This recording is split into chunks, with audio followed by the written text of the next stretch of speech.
Hey everybody, welcome back to Addiction, Alcoholism, and the Three Principles. My name is gregsuchy, back again with Harry Durbitsky.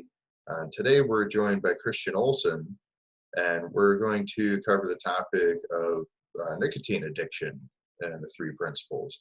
This is a question that we often get where we hear from people, all these other things have dropped off, but I just can't seem to get rid of these cigarettes. So that I figured this would be a good topic to talk about. Harry set this up with Christian. So I'll go ahead and hand this over to Harry before we get to Christian. Okay, thank you. Thanks, Greg. First of all, this is our 3-year anniversary show, Greg. And oh yeah, that's right. Today is. yeah. And first thing I want to say before I get to Christian is what a treat it's been to work with Greg. I don't just mean the sweetness of his character and the ease that I can work with him, but in reality, he's been my teacher because he experienced something that I didn't.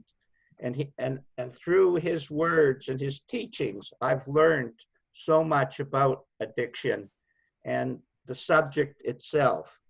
And then I was able to translate the purity of the principles in regard to more understanding of what people go through. And it's been a wonderful experience. And I had the same experience with Christian. Christian and I did a 1 year, I can't remember how many times a month it was. Was it once or twice, Christian? Well, well, I think it was twice. It was every fortnight. Okay, and we did it for about a year in Denmark, and it also released a tremendous amount of energy, and it brought a feeling to me that I really treasured because I had been to Denmark 8 times with my dear friend who passed on now, and it was a very intimate and it did expand the consciousness of the Scandinavian countries. So for that, I really thank that.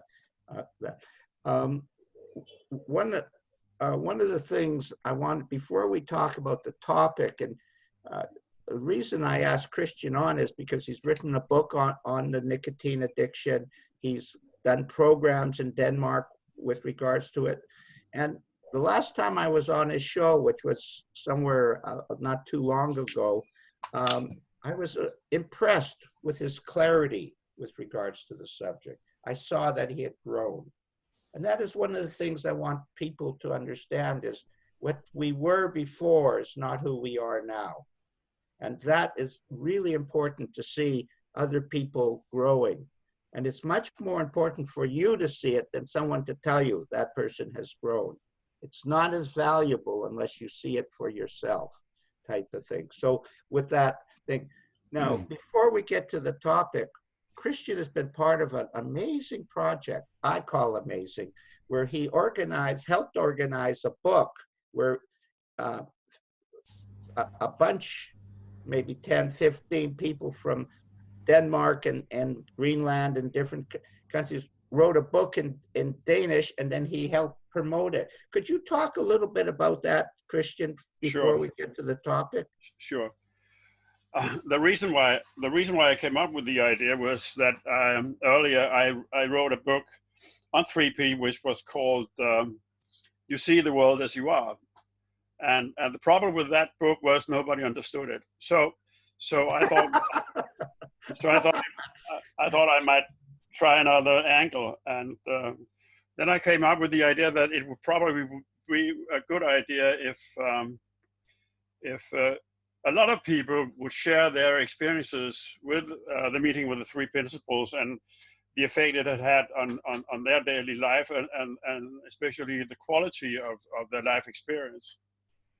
And I did that together with a wonderful person called Lotte, who really was the main reason why it really materialized, because she is so structured, which I am definitely not. So we made up a great team, and we had 15 people signing up on the project.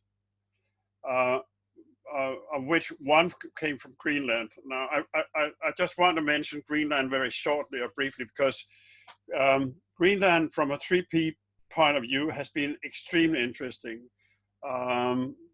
You know Mette Louise Holland. She wrote a book, and this book caught on in Greenland, and they have been up there creating courses. And I don't think I'm mistaken when I say that the Greenland 3P Facebook group is now somewhere between 2,500 and 3,000 people, which is rather impressive. But I think that what the experience up there is probably very much similar to the experiences you have had with the Canadian Indians, that the people close to nature identify more easily with the three principles way of thinking than we that have been subjected to civilization for a longer period of time. But it has been amazing how that has developed.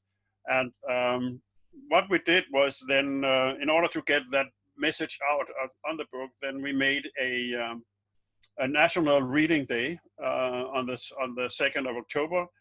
And on this national 3P reading day, we had 10 or 25 people, 20 to 25 people sitting around in libraries, cafes, all around in the country, reading from this book, talking to people about the principles. So it has been a wonderful journey, and it has been a wonderful teamwork that really tied people together. And we are working on it, how we can expand a little bit about on what we've been doing in that range. So you had 15 different people, individuals from from Denmark and Greenland contribute to the book. Was Chris one of the people? Yep. Chris, can you tell us a little bit about your experience with the book? You know, sharing the one chapter that you wrote. Well, yes, I did as Christian was saying. I was in the library and telling people, reading a bit and telling people about the principles of the chapter I had written. The funny thing is, you know, everyone has been contributing with different chapters. So it's really, what's nice about this book is that you get many different viewpoints or angles or stories, how, you know, very different approaches also, different writing styles. And I think there's bound to be something for everyone who gets into the book. And it's been made into an audio book now too. So hopefully that'll be even better to get it out to people. I think it's what I liked about, thank you Christian and Lotte, what I really liked was the collaborative spirit of the project. Yeah. So in a way that I think that's also a way of kind of community building, maybe because one person's view of something will always be one person's view of something, yeah?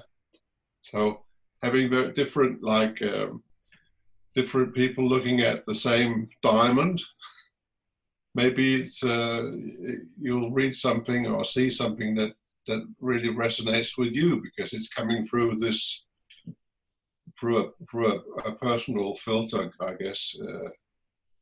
We color what we experience through our personal thinking, but we're all talking about the same thing. And the other thing, Chris, that I really loved about the project, I do agree the collaboration process is incredible. I was deeply impressed with that aspect of the project and how it could reach out, like you say. But the other aspect is you have 15 people who are sharing their truth. And every time you share, you grow. So in reality, 15 people grew from writing each individual chapter as well. And good that's, point. Yeah. And that's what Greg and I have noticed. That just the sharing has been the growing process.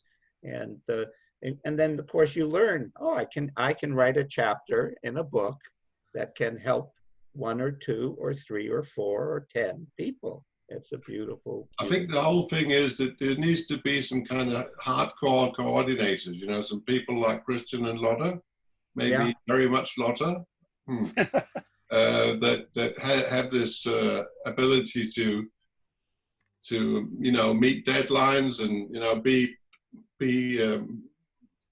highly focused individuals. So if you have that kind of energy and approach, because but at some point it just seemed as, you know, the right thing to do, and I think everyone was, as far as I understood, everyone had a good feeling about this project. And I hope there's going to be a book number 2, but I haven't said that to Christian yet. Why not, eh? Why not?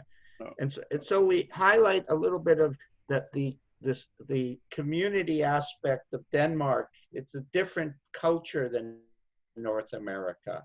So it has a different feeling and a way that they can share. They are more collective, or you know, and that feeling of family or of oneness is beautiful there. And the other thing it highlights is the can-do attitude of Christian. Christian is the type of guy, if he gets a thought in his head, he does dig in and create it. And I certainly enjoyed that aspect as well about Christian. So with all those accolades, Christian, I guess we'll move into the subject of nicotine and so on. And you explained last time we talked on the show so clearly how you see things and with regards to that. So maybe if you could, with the subject itself, nicotine addiction and the 3 principles. And one of the things, before we continue, one of the things that really inspired me on our first show 3 years ago was the next show. Chris came on and said, well, I've given up tobacco smoking. I don't know if you remember that. I don't know if you still do, but you did say that explicitly. And I said, wow, the show had that effect. We never talked about it. Of course, that's the 3 principles, but it did do that. So anyway, Christian, can you give us a little bit of a rundown of how you see that whole area? Sure. I think that what I think would be a good idea is just having a little bit of a look at how, in my point of view, the work with addiction has evolved. And in Denmark, the addictive work, which is carried out by health organizations, the work is focused on dealing with nicotine addiction. So consequently, they recommend having nicotine chewing gum, etc., etc. All these substitutes in order to sort of facilitate the transition from being a smoker to being a non-smoker. Now, in our world, we never considered the nicotine addiction as being important. And one of the reasons for that was the experience that we had, that when we came out in companies where they already had introduced a smoking ban, and we talked to the people that were on the course, even though there was a ban on, the companies will still offer courses to the employees in order to help them out of their smoking addiction, even though they couldn't smoke during work hours. And what really struck me was that when we talked with these people, the smokers, how they felt during the work hours where they were not allowed to smoke anymore, they all said the same thing: it's not a problem. So what puzzled me was how can a person that smoked 20 or 30 cigarettes a day, how can they experience not having any problems with addictive behavior during work hours? I mean, it doesn't make sense. So I was wondering about that, and then I came across a guy called Ruben Dar, and Ruben Dar is a professor at the University of Tel Aviv. And Ruben had carried out some investigations with the personnel, the stewardesses on the Israeli flight company. I don't remember what it's called. Is it called El Al or what is it called? I don't know. It doesn't matter really.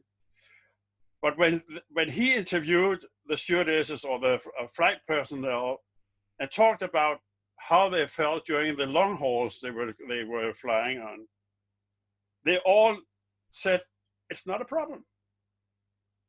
I mean, we smoke like chimneys, but it's not a problem on the long hauls. So what does that tell you? It tells you that nicotine is not the issue. It's not that is a problem.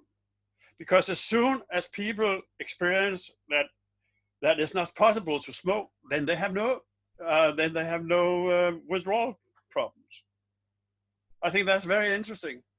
So what is it then that creates the urge? It is as soon as these people that have been through work hours experience that now there is a possibility. They open the door. Now we can smoke because now it's allowed again. Then the urge returns. So as soon as it is possible, as soon as it is legal in order and it's okay to smoke, then the urge returns. But then you go back again and then you say, what is a possibility? What is it? What is it? What is the essence of a possibility? It's a thought. Thought is behind the possibility to be able to smoke. So from that point of view, what you are really dealing with is not the nicotine addiction, but people thinking related to the habit of smoking. This is to me is extremely important. Then there's another thing, and that is there is a great confusion concerning the essence of tobacco addiction, because what you forget and what people forget when they start working with it is that the addiction is not a problem. The addiction is a solution. So the addiction is a solution to another problem. So addiction is really how people deal with the situation which they can not otherwise deal with. They can otherwise handle. And I was here the other day. I was listening a little bit to Mara and Eric and their Rebels for Peace, and they were talking about caught up in their thinking that they were talking about a state of survival. So when you are in a state of survival, there is no more space for you to negotiate with your thinking. You are just it.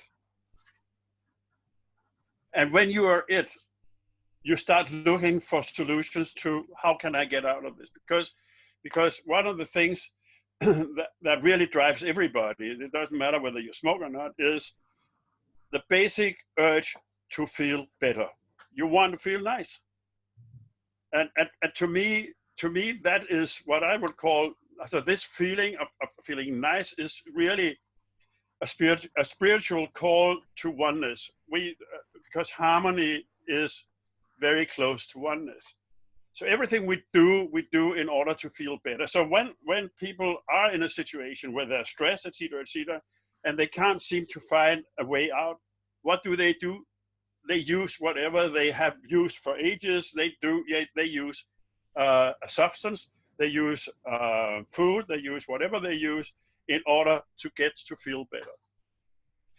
So to me, it's not a problem. To me, the smoking it itself is not a problem.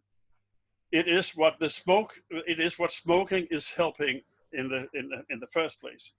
And as soon as you begin to work with people on the issues that lies behind smoking, behind the behavior of smoking, then you start then you really start helping them, because that is long-term solutions to their smoking problem. Because if you remove the trigger of their behavior, there's no incentive to use that behavior anymore. So to me, all it is about is really going back to pure three principles and start talking about mind, consciousness, and thought. And how you really,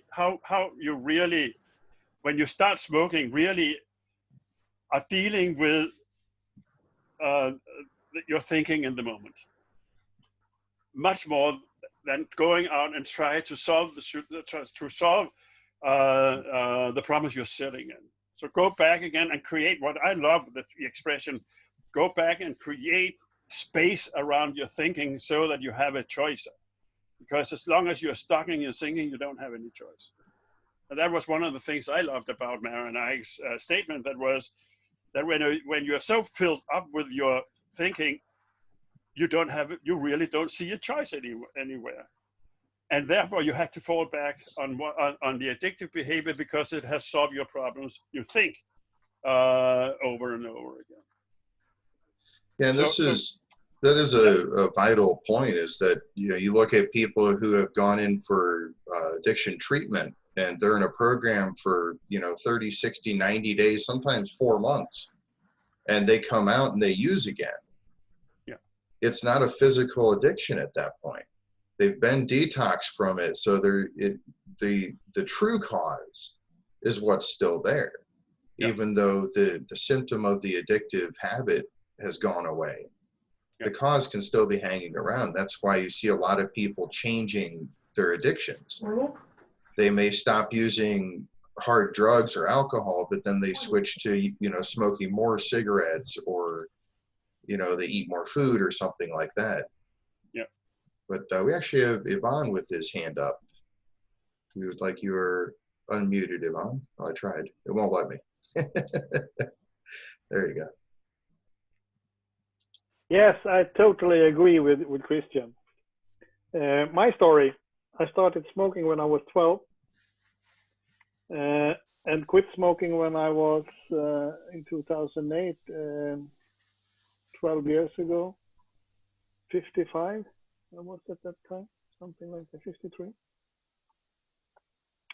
And I stopped smoking with one thought: it's enough. I had no withdrawal, none whatsoever. I've never felt the urge to take another smoke. So in my mind, in my view, it's between your eyes the problem is. It's your thinking. And that goes for any addiction. Everyone, all of it. It's in your mind. Well, remember, Sid, Correct me if I'm Sid wrong. said that we're only ever a single thought away from an entirely new experience of life. And I'm paraphrasing that, but that's what it is right there. And I had the same experience myself, Yvonne, with cigarettes. I just woke up one day and I was done. I said, I don't want them anymore. And it hasn't been an issue since, and there were no withdrawal symptoms. I did the same thing with snuff, you know. About 4 months before that, in 2007, October, my quit smoking was in 2008, 20th of January. And I had snuffed for 35 years. I had smoked for 40 plus years. And in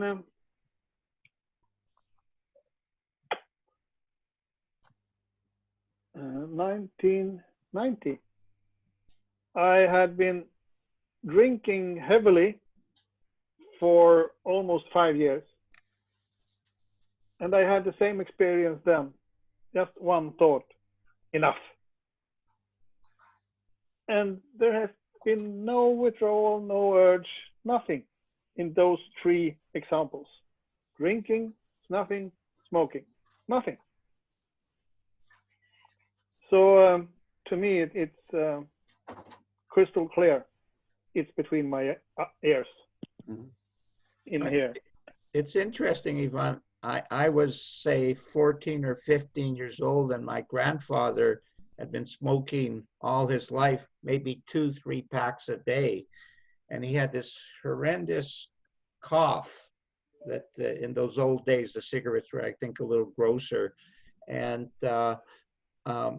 he went to the doctor, and the doctor said to him, well, Max, either you quit smoking or you'll be dead in 6 months. He stopped just like that. And the cough disappeared in 2 weeks. Yeah, it does. And he just did it, and he never looked back on it at all. So it shows the power of mind, that if we see it, we start. When we see, when, not if, when. When, that's very well said. When we see it, it's gone. And then it had the effect of teaching me, I never smoked cigarettes. And everybody else was, but I said, well, I'm not going to I don't want that cough and all that stuff.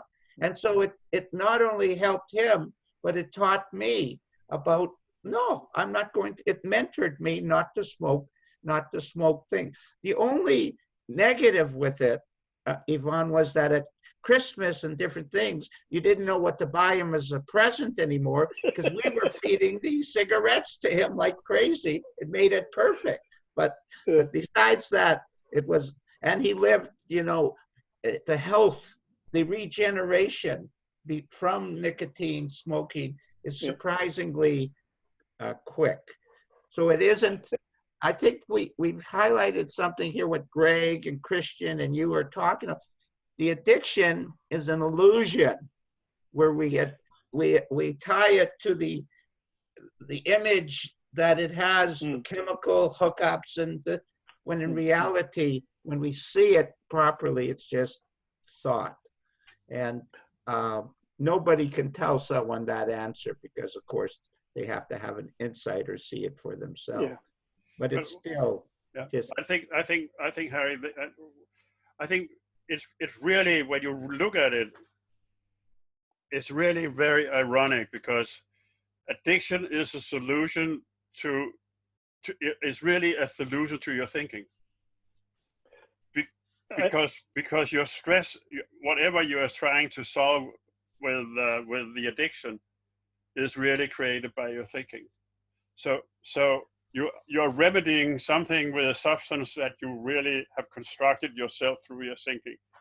And when you start looking at this, it's almost laughable that how the illusion really works.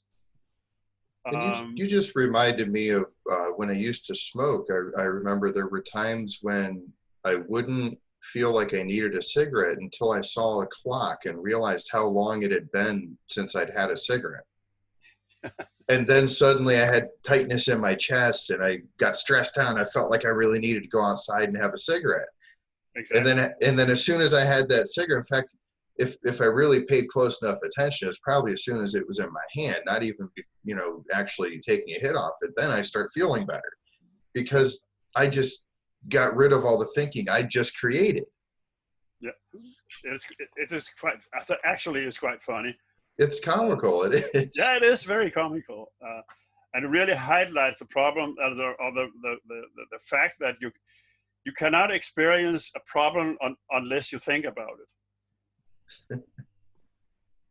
And to me, the core problem that the illusion is self-created by me, and it's created out of insecurity.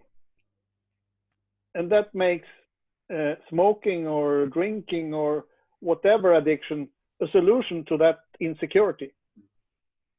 And that goes all over the line. Yeah. A lot of feelings, unwanted feelings, is grounded in insecurity, in my mind. It is.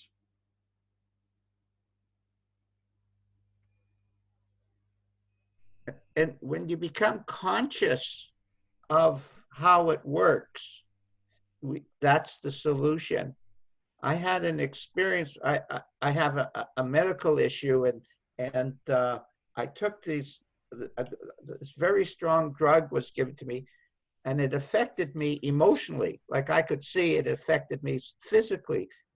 And I was playing tennis with my son and his best friend and my tennis buddy, and I got into, let's say, a bad habit, my competitive nature, and because I was raw and being affected by the drug, I kind of slipped into the past. And I came home and I said, oh, this drug is affecting me. And the moment I realized it was affecting me, I wasn't a victim of it anymore. And I thought, gee, I'm so glad I saw that, because so much we're unaware of that we're going through. But when we become aware of it, we also we then know how to adapt ourselves to it. It comes naturally what to do. I'm so happy, Harry, because you brought the victim into the equation, and I think that's extremely important, because really addiction, seen from that point of view, addiction is really a sort of way to get out of victimization. Yeah. But the problem, but what you have to see is that the victimization is an illusion created by your thoughts. And as soon as you see that, you're not a victim anymore. Yes, and being insecure is making myself a victim. Yep. It's creating that illusion that I am a victim. Sure. And behind all of that, it's crystal clear. Yeah. So to me, and then we see today's ads about nicotine plaster or chewing gum or anything, and to me it's changing addiction for another addiction. And I get, what? Can't we see through that as a human being, as a species? The same companies that's making cigarettes are making nicotine chewing gums, and they are still making money on my insecure thinking. Mm. Duh! What am I doing? And I think there is a need to create some kind of disturbance to wake people up what they are doing. For nicotine plaster is not the answer. Never. Exchanging one habit to another, that's not the answer. That's very interesting. It brought us. Sid used to say the world hasn't evolved.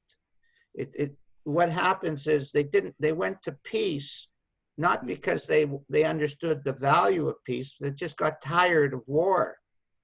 They just got tired of that bad habit that war created, and then the world became peaceful. But it didn't bring any understanding to the world. And then, of course, they slipped back into war. And I kind of see the same analogy, Yvonne, what you're saying. You replace one bad habit with something else, so it looks like you're actually growing, but you still don't see. You're not quite at first cause or the core reason.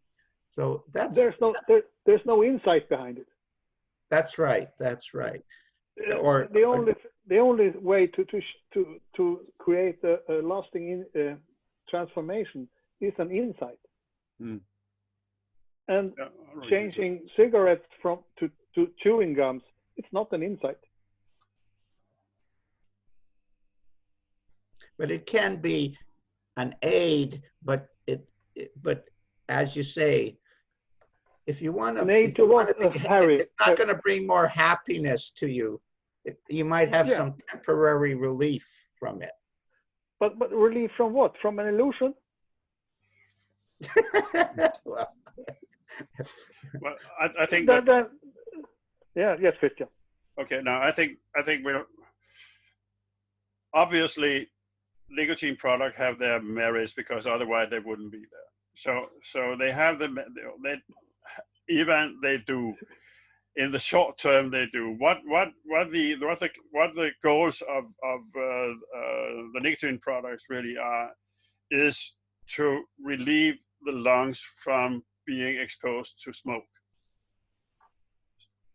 That is the main goal, and even you can even really this is the rationale behind the Danish health authorities' use of nicotine product. It is, we want to try to get them out of the smoking habit by eliminating their nicotine urge. So this is rational. But the nicotine urge is only in your mind. I'm not. This is not a discussion. This is state of facts. How the health organizations in Denmark look at it, and because if you have to go out in the communities, etc., where the health authorities are offering free of charge courses, etc., based on nicotine product. I mean, you have to know what you're doing when you are going out doing something of another kind. And the problem is, the problem, if I may just finish my thing by speaking, the problem is that you're never going to be employed by any of the public institutions as long as you are not using what they think is the correct thing to do, simply because they all cry evidence. We want evidence. And they have evidence based on 25 years of work with nicotine products, and they have results that are ridiculously low. But that doesn't matter because they have evidence. And if you come along here and say, well, I know, I have been working with this and I have a success rate of somewhere between 50 and 60%, where they are working with 15 to 20%. They will say, how long is your, how many persons is that based on, et cetera, et cetera, et cetera. So that, but listen, I am totally for going out on the 3P, because I have seen that the long-term solution to smoking, to people smoking, is going behind their behavior and taking a look at what is lying at the root of that. There's no doubt about that. But I just wanted to sketch out what scenario are we working in Denmark. And that's worldwide. And how do we create that evidence base? Well, you don't create the evidence. What you do is you don't give a damn about the evidence. You go out and do what you do and make people happy, and then the evidence will come all by itself. So you continue to do what you do with the 3P work, and you don't give a damn about anything else. You create happy people, and happy people will create the evidence. And Yvonne, he has a valid point.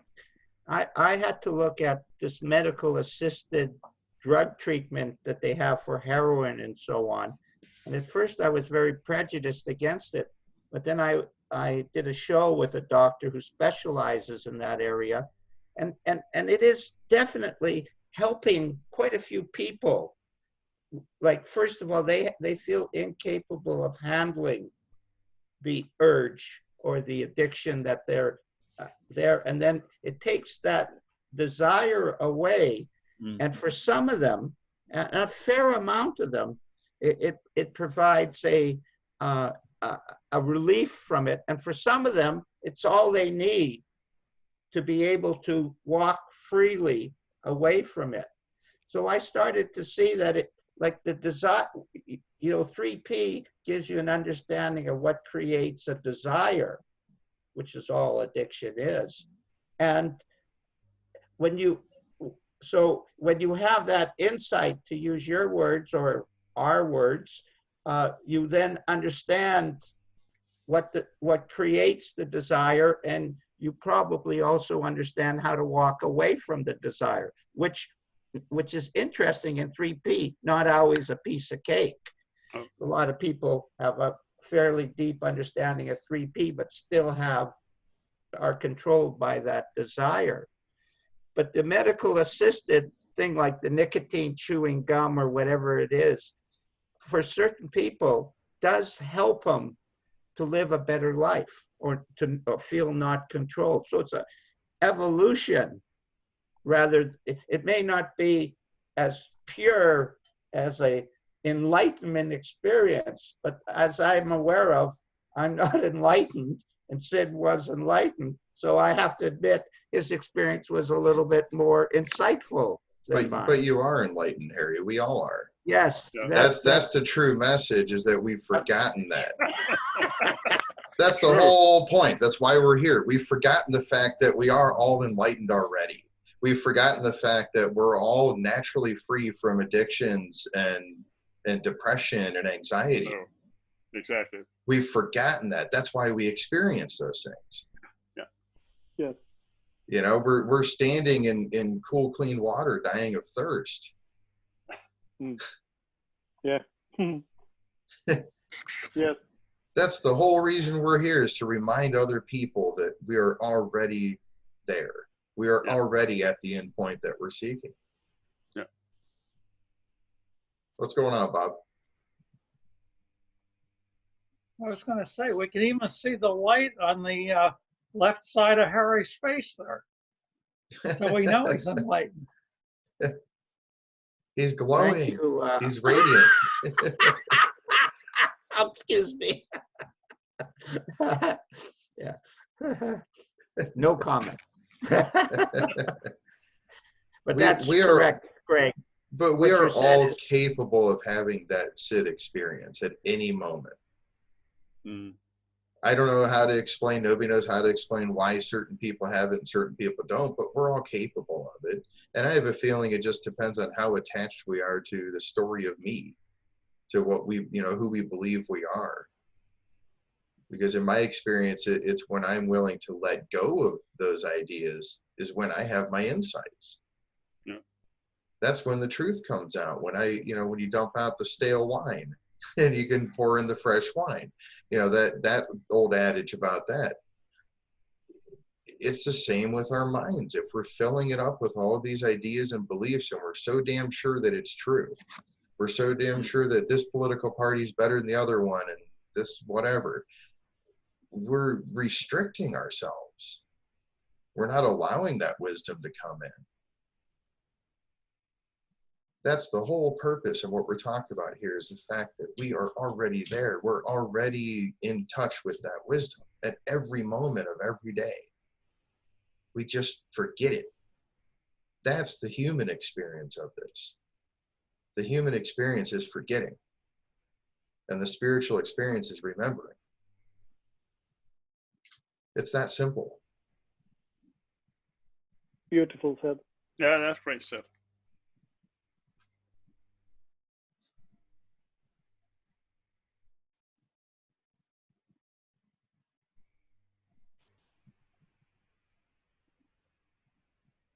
I'm going to read a quote. The three most common preventable causes of death in the population of the United States are smoking, high blood pressure, and being overweight. I don't really have a question, but I found that an interesting, as people step into those worlds of smoking, etc., they're also attracting something. They're getting closer to death. Yep. And as near as I can tell, I think that goes for Sweden too. I think that goes for Sweden too. High blood pressure, smoking, and what did you say? overweight. Overweight, yeah. And it seems like when people are smoking, I'm thinking of a friend of mine, those three were all connected together. Like it wasn't really, he was smoking, and it seemed like his lifestyle and his busy mind, and to use your word, Yvonne, his insecure thinking, naturally led him to those three effects. Yes. Overeating creates overweight. Well, it certainly contributes to it. Yeah. Yeah. But I think it's interesting that all of those three are really, from their point of view, means to feel better. Yeah, absolutely. And I think that's great where you come in, Greg, because I don't know how about the rest of you guys here, but when Greg had finished speaking, there was a moment of silence. This moment of silence really is really what we are talking about. That was you somehow you created this in us, created this feeling, that this beautiful feeling where you are open and really have a feeling of connectedness. I thought that was lovely, and that is exactly what people that are using those three have forgotten. They have forgotten that the essence is exactly as how you said. So I think that those of us who in moment of self-forgetfulness have discovered that feeling shining through here, know we know how close everybody is to having that experience. And that's where it is so sad that it is necessary, still necessary for people to have these meanings of trying to feel better, which really in the end causes them great distress. When the solution to their problems is really near at hand. It's really sad and sad and another way very encouraging, because something can be done about it. Right. And I think that's part of what we're seeing with this massive increase in the number of people with addiction issues and preventable health problems, is that people, because we have so many more people awakening now, we have that whole, the rising tide raises all ships effect happening. So people are awakening without any knowledge of what's happening. And they're becoming more sensitive to things. And it's evident in the news, because you have people suing over some of the dumbest things, and laws being created to protect people from common sense type of stuff. But it's things that people are just becoming that much more sensitive to. And I think what we're seeing is we're coming upon this age of this mass awakening.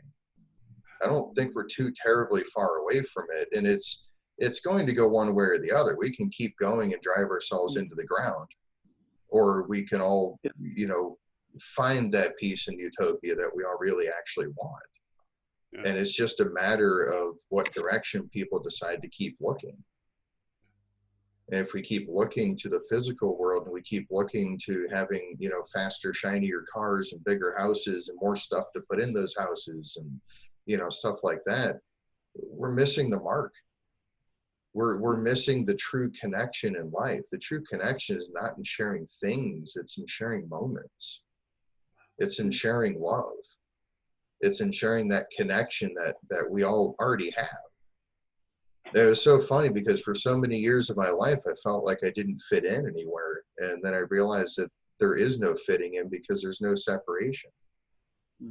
So the idea of not fitting in doesn't even exist.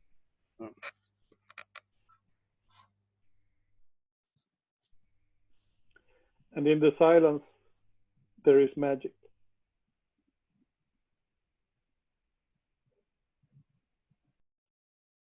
Bob, do you remember Supermind?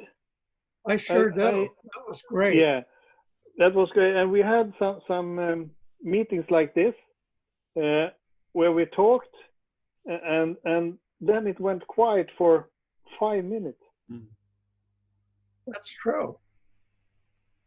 Yeah, we used to have it. When I think about it, my hair, it was magic. Yeah, Jeff Rader used to have a group on Monday nights that I think you would join, and Chris joined, and that was like that also. It would start out, people talk about the weather or something, then somebody would say something really profound, and there would just be this silence. where everybody just felt peace and love and connection.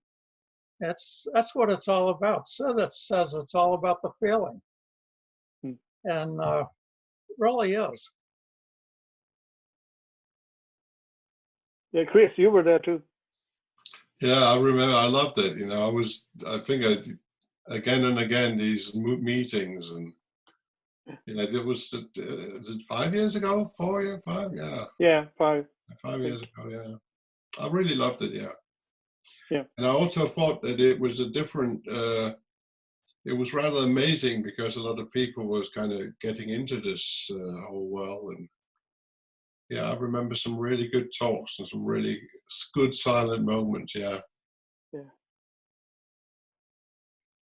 I mean, like we're talking about addiction right now, very much from the perspective that it's kind of something lacking, that it's not, that you're not kind of getting close enough. Well, you're blocking something out, or you're using a substitute, spiritual substitute, whatever. I think that's true to some extent. I also think it's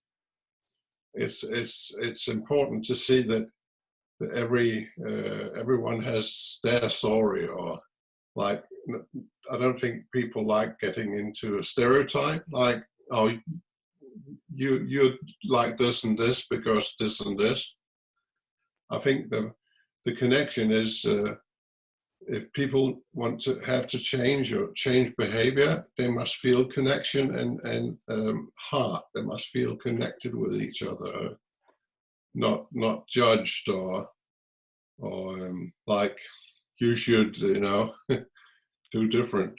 So there has to be this connection, and I think that's one of the things that is in the silence, or what that the spiritual side of the principles is, that that this connection seems to happen, and when it happens, it changes everything. Yeah, we suddenly see the same old thing, the same old problem, but somehow it doesn't seem like a problem anymore. It seems like, how could, you know, change becomes easier than. And just 5 minutes before that, it seemed like, you'd never get through this. So I think this thing with the thing without words, the spiritual side of it, the spirit side of it. Yeah, I don't know. You could use the word transmission, but but there's something going on that we can't really put into a formula. Like, I think that's what when you sometimes can see that a lot of good intention in the official health system. I think the intention is good, but they've just forgotten the connection bit, because you can't put that into a folder or a program. You know, now we're going to connect, and then we'll feel different.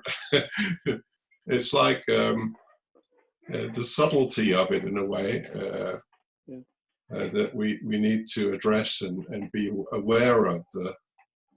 The spiritual side of this moves anyone to a different place. Make sense? One of the things, Chris, that I seen is this silence, which is obviously the healing power of life, let alone addiction, and is the only way to really live. One of the things from an internal perspective is we start to notice that our little mind has quieted down just a bit. Not a lot, just a bit. And as that happens, as we see that, that's real growth. Mm. That's real growth. That little bit just seems to change everything across the board, because we're not participating as much in what you're talking about, lack of separation. And so that's one of the outcomes of what you're talking about, is you yourself and your little thinking, personal thinking. You're not so interested in the workings of your personal mind. You're much more interested in what mind is. And when you see what it is, you also see how to use it properly. But you can't see it unless the personal thinking quiets down. And I'm trying to emphasize something. This is not something I did. You know, I don't make my little mind quieter. In fact, the more I try, the noisier it gets. So it's the opposite. It just, one of the beauties of silence is it takes us into higher levels of consciousness, which brings a kit. And that's one of the aspects of the kit. And I think I heard a really beautiful metaphor once. It was that if you want a bird to sit on your shoulder, you shouldn't shout. you shouldn't, sorry? Shout.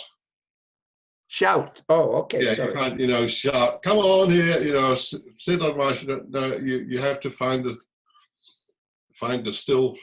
space, and then it just might happen. Yeah. So we're not in charge in that way. The Chinese say that the river finds its own way down the mountain. I like the saying that. Okay, the life force has its own way. Yeah.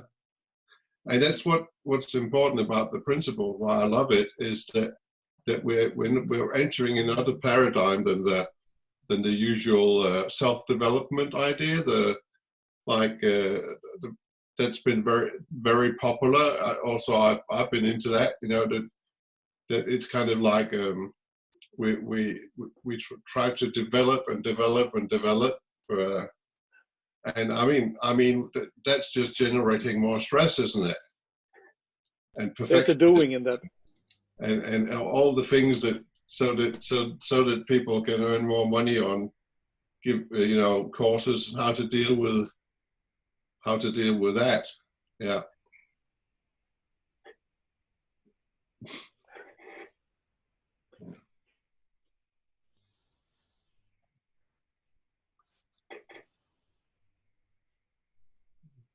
Well, I've certainly enjoyed this Scandinavian flavor of this particular class and session. I forgot how beautiful it is. Very, very beautiful. Yeah. Absolutely. With an American Greg to add a little fire. American flavor. American, of course. Yeah, Somebody's got to be the wet blanket. Yeah. Yeah. I love you guys. Yeah. Thank you. Love you too.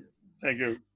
So Christian, maybe you can, with this very soft feeling, just, sort of do a conclusion or a summary or something, or anything that you feel like.